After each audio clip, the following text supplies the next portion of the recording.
Our next speaker is also a prospective candidate for European Parliament. Please welcome Chidi Ejimofo.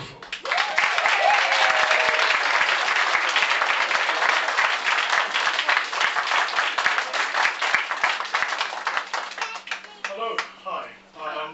I'm a consultant in A&E at Lewisham Hospital, so unsurprisingly I'm going to talk about A&Es.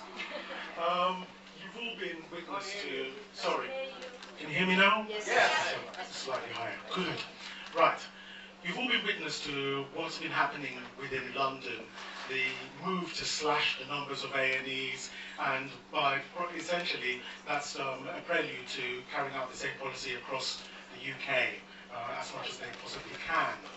And to justify doing this, this government has come out with a whole array, a constantly changing array of excuses as to why this should happen.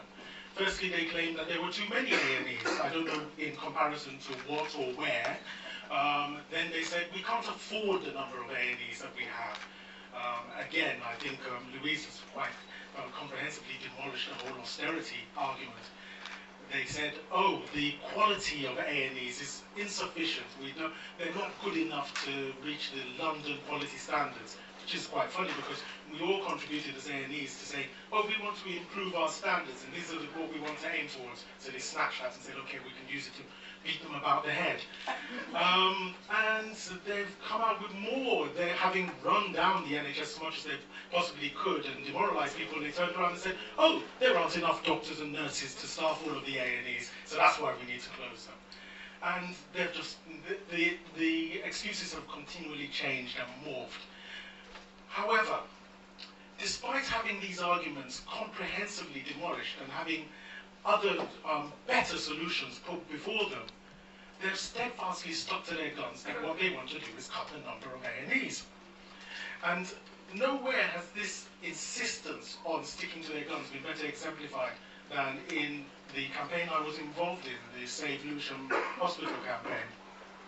In that campaign, the Secretary of State and his go-to person, the Trust Special Administrator, were comprehensively thrashed twice in court. Absolutely thrashed. The court told them you're exceeding your mandate. You do not have the powers to do what you want to do. So, having been defeated, what did they do? Did they go away and have a good long think about it? Did they seek to engage the clinicians and you, the public? Oh, let's work out a new way forward. No. They decided what we'll do is we'll just change the law so we can do whatever we want to do from here on in. And that's where they're going.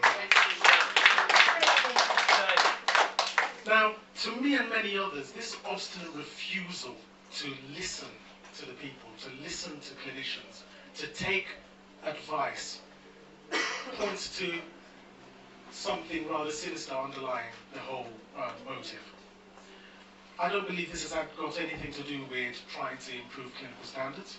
I don't think this has got even anything to do with trying to improve their financial bottom line. I think that this is all dictated by an ideology which is committed to demolishing the NHS.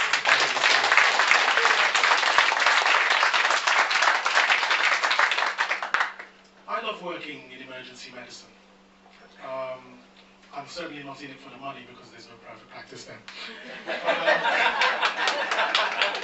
A&Es are like a microcosm of the NHS. When we see patients, they come to us as outpatients. We have the ability to admit them and look after them as our inpatients. We carry out minor surgical and orthopedic procedures ourselves. We sedate patients, we anesthetize patients, we occasionally deliver babies. We see the beginning of life, and unfortunately, all too often, we see the end of life. And we see everybody that comes to us 24/7, regardless of gender, creed, sexual orientation, belief, culture. We're there to serve. And I think it's that particular what we do within the A&E that makes us particularly sensitive to any big changes that occur within the NHS. It also makes us very for the National Health Action Party is because I believe this is the one party that's courageous enough to stand up and say that our NHS should not be subject to people's ideological whims, and it should not be subject to the covert privatization moves being made by people with vested interest to do so. Absolutely.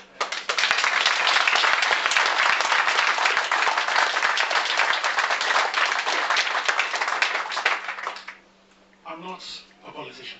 I'm a doctor. I'm a slightly sleep-deprived doctor because I'm on call, actually. I was on call this weekend, so not enough sleep.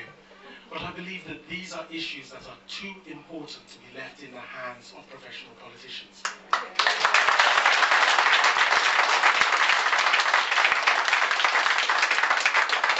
So I just want to end with a quote. To quote Bevan,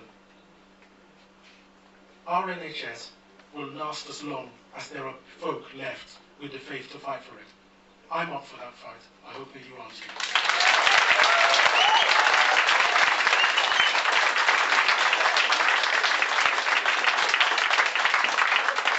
Chidi Ejimofo!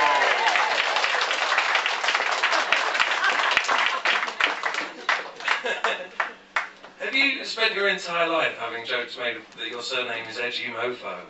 Finally, on Twitter, it's apparently come up as one of the baddest names on Twitter. So. Yeah, it's definitely one of the badassest names on Twitter. Ladies and gentlemen, you're supporting a party that has a candidate whose name is literally Ejimofo. Like, how much more do you need to know that we are not the same as other people? We have people coming up here going, I don't want to be a politician, but I am an Ejimofo!